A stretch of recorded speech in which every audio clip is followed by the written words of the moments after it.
One of the cornerstones of cardiovascular training and conditioning is low intensity steady state. Now, over the years, steady state training's gotten a bad rap for being boring, ineffective, all these sorts of things. But the reality is you need low intensity steady state because it provides specific benefits and allows you to do it more frequently without overtraining the way you're going to do if you try to do too much high intensity. Now with Morpheus, all your low intensity steady state training is generally speaking going to be in the blue zone, which is primarily the low intensity or recovery zone. There's two different levels of intensity we generally can use for this. Steady state level 1, which can be the middle of the blue zone, which we'll demonstrate here, and steady state level 2, which is the top of the blue zone. So just like the name implies, it's very simple. All you're trying to do here is get your heart rate right around the middle of the blue zone for steady state level 1.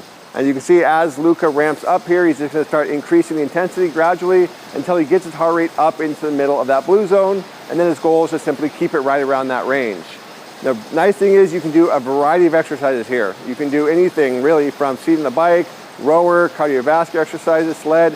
It really doesn't matter. You just can do any type of movement that you want as long as you get your heart rate roughly into that middle of the blue zone for steady state level 1. Now, if you're just using it as a warm-up, it might just be a few minutes before you move on to the next part of your workout.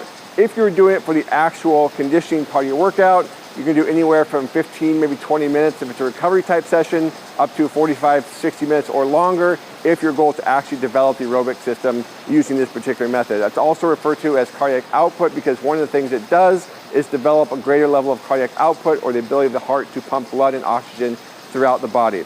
So you can see here in the mid 120s for Luca is right around his middle of blue zone. And again, we're not looking for an exact heart rate, we're just looking for the middle of that blue zone. A good range too here is to test the intensity by making sure he can actually have a conversation. If he cannot hold a conversation, the intensity is too high, but again, that's what the Morpheus zones are for. If you are in the middle of your blue zone, the intensity should basically hit where you want it to be without you having to do a whole lot more about it. So again, low intensity steady state level 1, it's great for foundation building, it's good for building the overall cardiovascular system's capacity. And the benefit here is you can do a variety of exercises, you can do it more frequently than you can higher intensity, and it just builds the right foundation. So that's steady state level 1.